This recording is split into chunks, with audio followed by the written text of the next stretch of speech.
There will always be things outside your hands: traffic, illness, gossip, the way someone looked at you, the job you didn't get, the way the world forgets to make room for your brilliance. You can't always control what comes, but you can control what stays. You can choose how you hold it, or whether you hold it at all. The Stoics said, "We are not disturbed by things, but by the meaning we give them." It's not the thing itself, it's the story we attach to it, the weight we give it, the way we let it linger in the body, in the mind, in the spirit. Now, I know, for us Black women, we weren't raised to let go easily. We hold, we remember, we carry generations in our backs, in our wombs, in our bones. But sometimes, sis, the strongest thing you can do is release. You can't control what they do. You can't control how they treat you.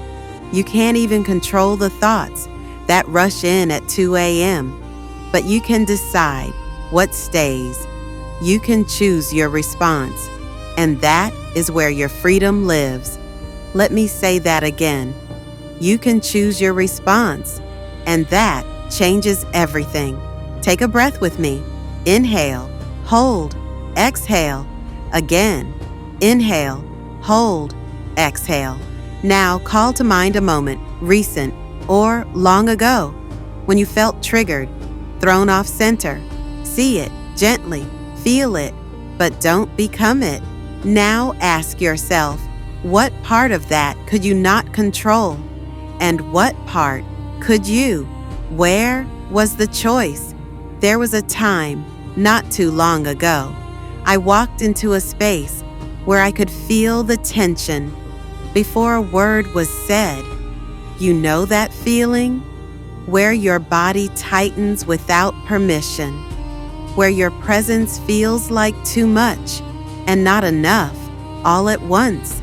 The old me, she would have tried to explain herself, smile harder, shrink smaller, make herself acceptable. But that day, I paused. I remembered their energy is not mine to carry. So I softened my shoulders, took a quiet breath, and said, nothing. I didn't need to prove my worth, didn't need to perform my piece. I simply chose it. That was a choice. And every time I make that choice, I reclaim myself. Epictetus once said, "It's not what happens to you, but how you react to it that matters." Now imagine if that lived at the center of your spirit, not just in your head, but in your body. What would you stop chasing? What would you stop explaining? What would you finally let go of? To feel is not weakness. To respond with grace is mastery. Repeat after me, or just let this wash over you. I do not control everything, but I do control myself. I choose peace over panic. I choose clarity over chaos. I choose my response. I honor my boundaries. I breathe before I speak. I pause before I react. I am grounded. I am whole. I am free. So the next time something comes your way, a look, a word, a wave of uncertainty, remember this: the power is not in controlling the world. The power is in knowing who you are inside of it. This is your practice, to respond with grace, to stand in the fire and still be water. That's the art. That's the legacy. That's the way forward.